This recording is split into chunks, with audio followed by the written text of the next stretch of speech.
just moments ago, the Secretary of Defence, Pete Hegseth, also saying that military capabilities are being moved in to the Middle East region to put a new defence posture in place. But certainly the concern here is that this will escalate into a wider war. The White House and Secretary of State Marco Rubio re-shared the president's message on social media.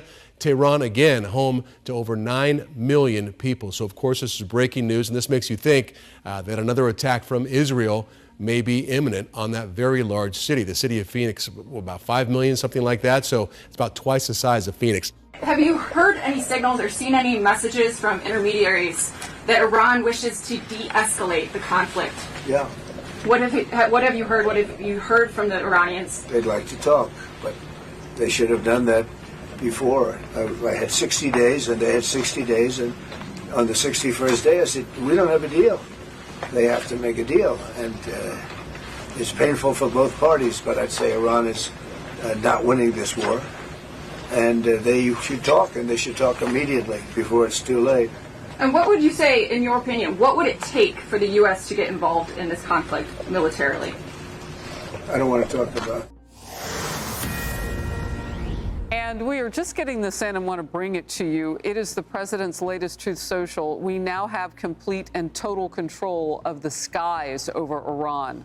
We have complete control. Iran had good sky trackers and other defensive equipment, and plenty of it, but it doesn't compare to American-made, conceived, and manufactured stuff, he says. Nobody does it better than the good old USA. From the President of the United States moments ago.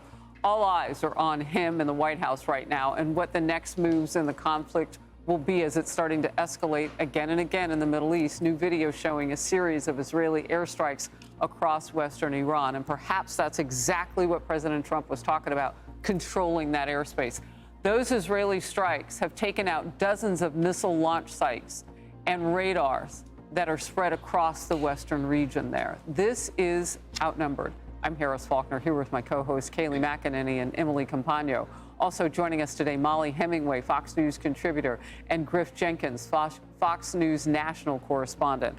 First, though, let's go to senior correspondent Mike Tobin, who is in Tel Aviv for the latest there. Mike, just reading that Truth Social from the president talking about that control in the skies now over Iran and those particular areas that we've been watching.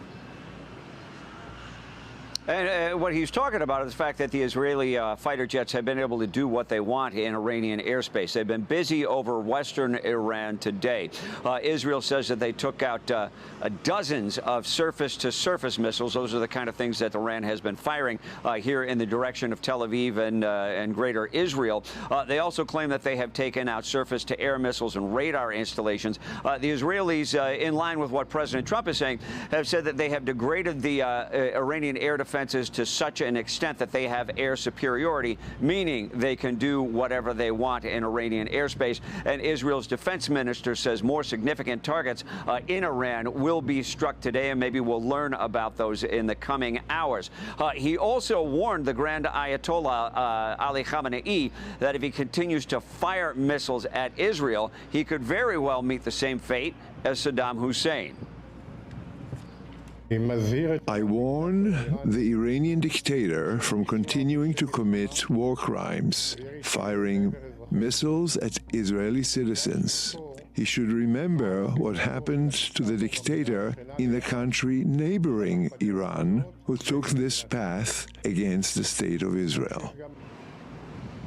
Now, with the strikes, an exodus formed up and created a massive traffic jam coming out of Tehran. Lines also formed up at gas stations. And this was before President Trump posted on Truth Social that the people in Tehran need to evacuate. Iran continues to fire missiles at Israel. But what we're seeing, at least today, is that the size and intensity of those attacks have decreased dramatically. That attack just a little over an hour ago may have involved as few as 2 Iranian missiles. The IDF says they shot one of those down.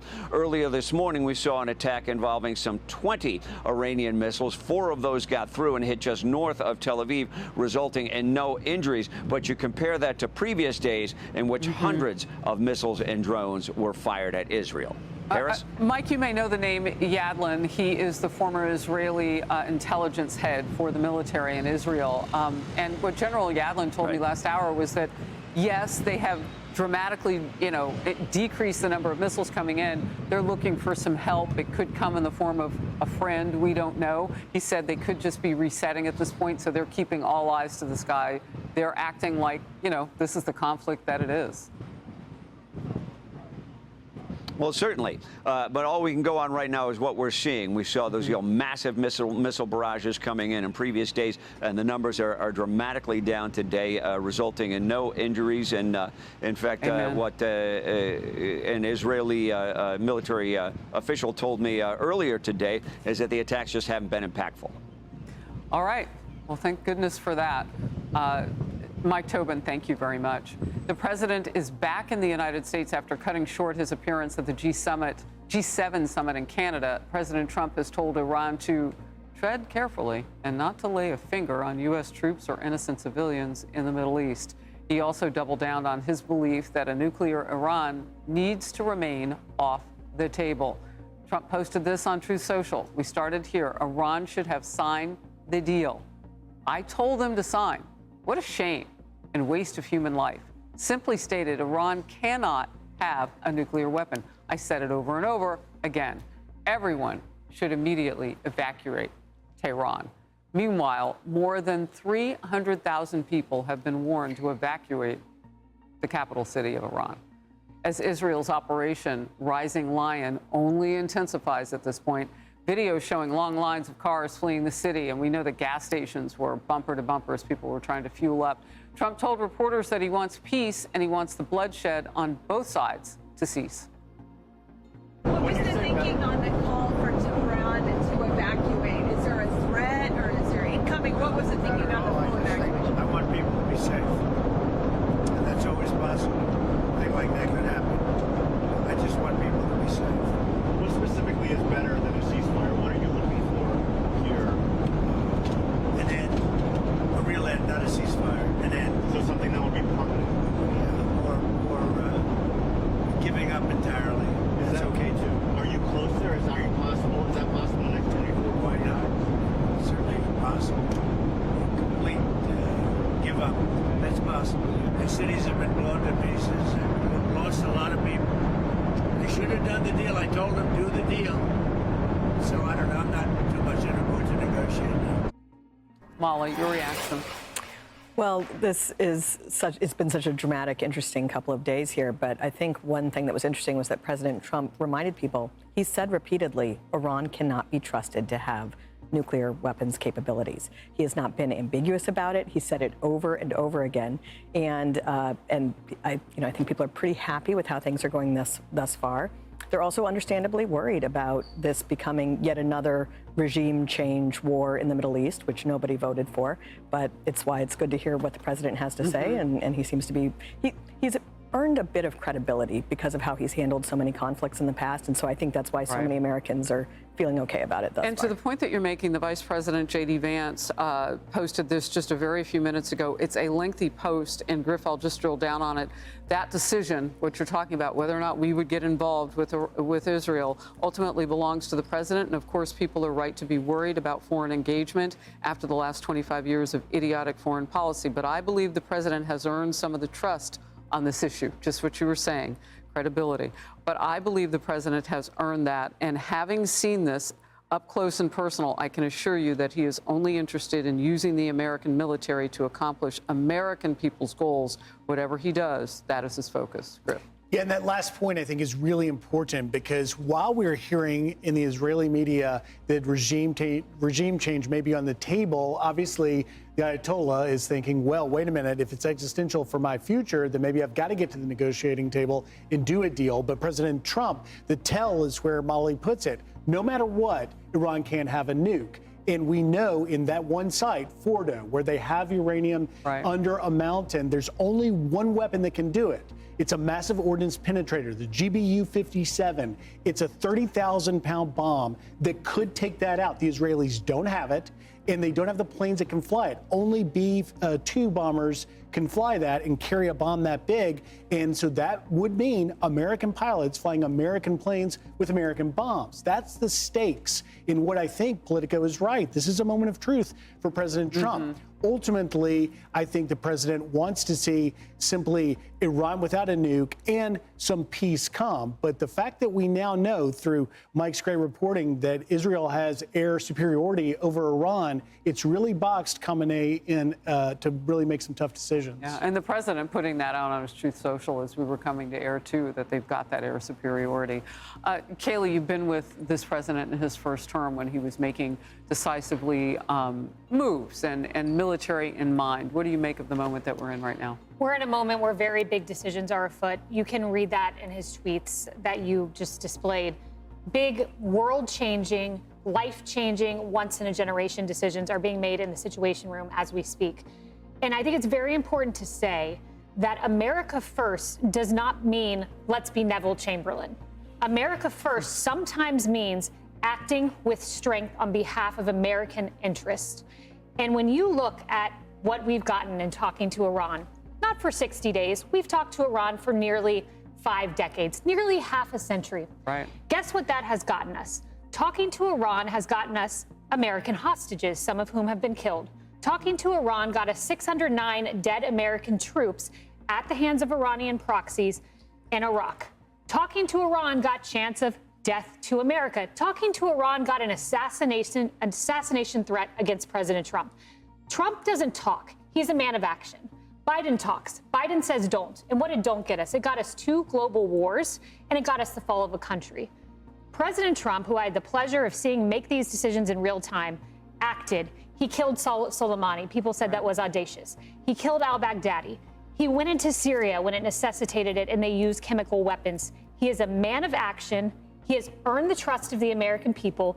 Millions of people are behind him, and it may mean acting to take out that Fordo nuclear site. And he has earned the trust of the American people, as J.D. Vance underscored. So you and Molly making this point. Yeah. Trust and credibility President Trump has on this issue. Emily. Yeah, and interestingly, there's a group of voices right now, especially among the Conservative Party, that's highlighting the fact that this president campaigned on peace. And they say, well, this would be anything but, right? All of these other prior wars started easily, but then they ended up being endless. And is this what's going to happen now? But the president has himself made the point that you just did, Kayleigh, which is inaction does not necessarily mean protecting and prioritizing American interests. And sometimes the way to preserve peace through strength is to take some action that will then protect as an investment American interests and our allied interests. And it's like Mark Levin said earlier, right? Isolationism is not the right thing to do because that allows them to continue festering. And I know Michael Oren, the Israeli former ambassador to the United States, he said the opportunity right now for President Trump to be the peacemaker of the century, he said, was profound. He said up until now, presidents, U.S. presidents and more have tried to curb Iran's nuclear capability. Here, finally, we have a commander-in-chief who will not only curb but eradicate their nuclear potentials. And he said up until now, people talk euphemistically about Iran's malign behavior, right? They are the world's foremost state sponsor of terrorism. When will this end but for the potential we have now?